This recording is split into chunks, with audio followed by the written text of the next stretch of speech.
High, welcome to my channel Sanju station. আমি সঞ্জিত। তো কেমন আছেন সবাই? তো ফ্রেন্ডস, অনেকদিন পর রিটার্ন করছি। আর আশা করি, বারবার একটা কথা বলি যে এবার থেকে কন্টিনিউ করব। তবে সত্যি আজকের পর থেকে ডেফিনেটলি কন্টিনিউয়াসলি ভিডিও করব। আমি ক্ষমা চেয়ে নিচ্ছি আপনাদের কাছে, কারণ আমার নিজের দোষে আমার চ্যানেল এরকম ছিল, এরকম হচ্ছে। আমি ভিডিও দিতে পারছি না। ভিডিও না দিলে চ্যানেলের গ্রোথ কমে যায়, সাবস্ক্রাইবার আসে না, ভিউজ আসে না, ডলার হয় না। সব কিছু আমি জানি, জেনে শুনেও ভিডিও দিতে পারছি না। কিছু পার্সোনাল কারণ ছিল, জীবনের অনেক বড় একটা কাজ ছিল, সেটাকে সেরে ফেললাম।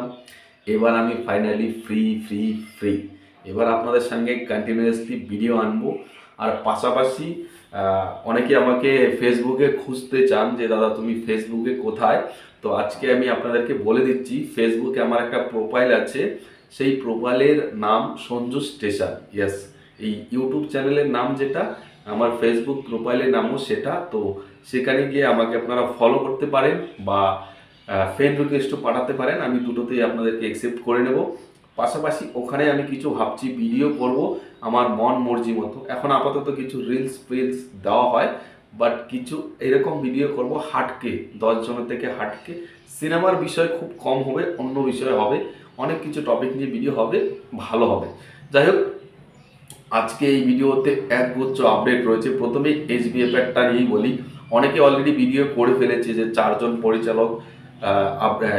পরিচালক নিয়ে 4টা সিনেমা হবে। সেই সিনেমাগুলো কি কি, এগুলোর আমি নাম ভাঙিয়ে বলছি না।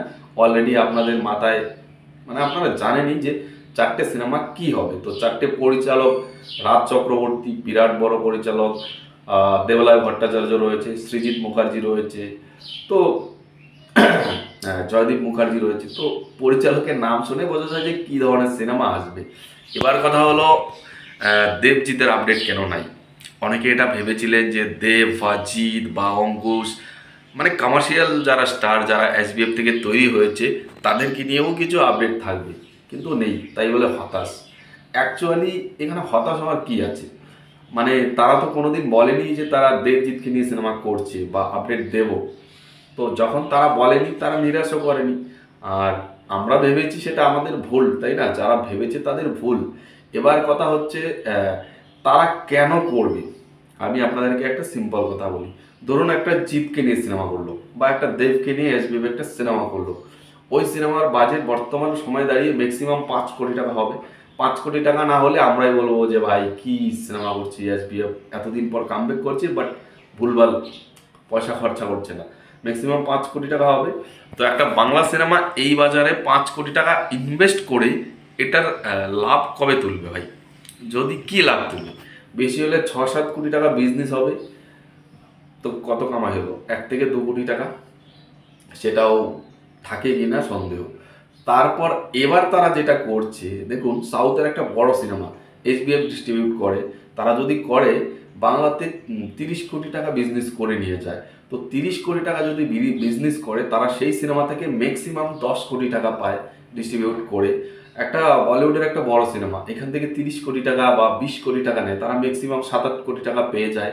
তো তারা সিনেমা পরিচালনা না করে, বড় সিনেমা না বানিয়ে, তারা একটা ভালো অ্যামাউন্ট জেনারেট করতে পারে, মানে যেটা একটা সিনেমা বানিয়ে পারবে না। তাহলে তারা কেন রিস্ক নিয়ে একটা সিনেমা বানাতে যাবে, তাই না? বড় সিনেমা, তাদের তো সিরিয়াল ঘরানা রয়েছে, সিরিয়াল করে তো তারা ভালোই কামাচ্ছে, লুটে পুটে নিচ্ছে। তাদের বড় সিনেমা বানিয়ে কী লাভ? আসলেই আমি অনেকদিন আগে একটা কথা বলেছিলাম, SBF নাম্বার 1 প্রোডাকশন নয়, তারা নাম্বার 1 স্বার্থপর প্রোডাকশন। তখন আমাকে অনেকেই অনেক কিছু বলেছিল, দাদা তুমি ভুল বলছো। আরও বুঝবে, আরও টের হবে। যাই হোক, পরবর্তী আপডেটে যাই। সেটা হলো খাদান। খাদান খাদান খাদান, দেবের খাদান, যেটা দেব এতদিন পর কামব্যাক করছে, সেটার জন্য আমরা অপেক্ষা করে আছি। এবার খাদানের রিলিজ ডেট একটা পত্রিকা বলছে যে 28শে জুন। তো আমার কীরকম একটা ডাউট লাগছে, হবে না। এবার কথা হচ্ছে, তাহলে কবে হবে? মানে ফেস্টিভ্যাল ছাড়া? জিতও ফেস্টিভ্যাল ছাড়া করছে, মানুষ বুমেরাং ফেস্টিভ্যাল ছাড়া করছে, দেবও ফেস্টিভ্যাল ছাড়া করছে। আমার একটু খটকা আছে ভাই। মানে দেব ফেস্টিভ্যাল ছাড়া সিনেমা রিলিজ করবে, সেটাও এত বড় সিনেমা। আমার তো মনে হয় 2024-এ রিলিজ করবে বলেছে, বাট যদি ভালো ফেস্টিভ সিজন না পায়, কোনো সিঙ্গেল উইন্ডো না পায়, তাহলে ভাই 2024-এ আসবে না। আমার তো এটুকু মনে হচ্ছে। আর যদি 2024-এ রিলিজ করে, তাহলেই সাউথ হোক বা বলিউড হোক, তাদের যত বড় সিনেমা আসুক, তাদের সঙ্গেই দেব লড়াই করে সিনেমা রিলিজ করবে, সেটাও ভালো ফেস্টিভ্যালে। দেব ভয় পায় না, দেবজিৎ ওরা কাউকে কাউকে ভয় পায় ভাই। যত বড় স্টার আসুক না, তাদের সিনেমার নিজস্ব সিনেমার কথা বলবে। যদি সিনেমা ভালো থাকে, যদি সিনেমার মান ভালো থাকে, সিনেমাতে কন্টেন্ট থাকে, সাথে আর 10টা সিনেমা থাকে, কিচ্ছু আসে যায় না। এগুলো অনেক আগে দেখিয়েছি, এবারও দেখাবে, তাতে কি আসে যায়। তাই ভয় পাওয়ার কিছু নেই যে বড় সিনেমা আসছে, হ্যান সিনেমা আসছে, ত্যান সিনেমা আসছে, ডাজেন্ট ম্যাটার। সত্যি বলতে পরবর্তী কিছু বুমেরাং নিয়ে বলি। বুমেরাং নিয়ে অনেকে বলছে দাদা বুমেরাংয়ের কিছু আপডেট পাই না কেন। আপনারা জানেন তো জিদ্দা তো জিদ্দাই, বুমেরাংয়ের আপডেট পাবেন। বুমেরাং তো মে মাসে রিলিজ করছে, তাই না? তো মে মাসে যদি রিলিজ করে, মানে এপ্রিলের শেষের দিকে বা এপ্রিলের মিডিল টাইমে এর টিজার ফিজার আসতে পারে। তবে কি বলুন তো, একটা অফিসিয়ালি পোস্টার তো আসা দরকার। মানে বুমেরাং সিনেমাটা কোন ধরনের হতে চলেছে, কোন আইডিয়া নিয়ে হচ্ছে আমরা জানি, বাট একটা অফিসিয়াল পোস্টার যদি আসতো, তাহলে জিনিসটা আরও বেশি ভাইরাল হয়ে যেত, আরও বেশি চর্চায় থাকতো। এখন থেকেই মাঠ গরম করা দরকার। এটা কি মাস চলছে বোঝে না ভাই, এটা মার্চ চলছে, এপ্রিল মে, হাতে সময় নেই।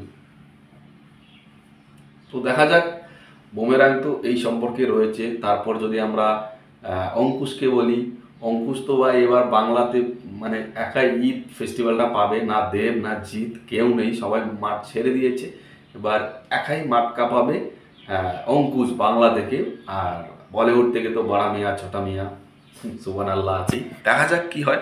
তবে অঙ্কুশ যদি ভালোভাবে করতে পারে, আর এখনো পর্যন্ত যেসব আমরা দেখতে পাচ্ছি, মনে হচ্ছে সিনেমাটা সত্যি ভালো হতে পারে। আদারওয়াইজ না দেখে তো বলা যায় না, দেখা যাক কি হয়। তো আজকের এই ছিল কিছু একগুচ্ছ আপডেট। এখন থেকে কন্টিনিউয়াসলি ভিডিও আসবে। আর এই ভিডিওটাকে লাইক করুন, শেয়ার করুন। আর যারা ফেসবুকে খুঁজছিলেন আমাকে, যান Sanju station Facebook profile. Tata.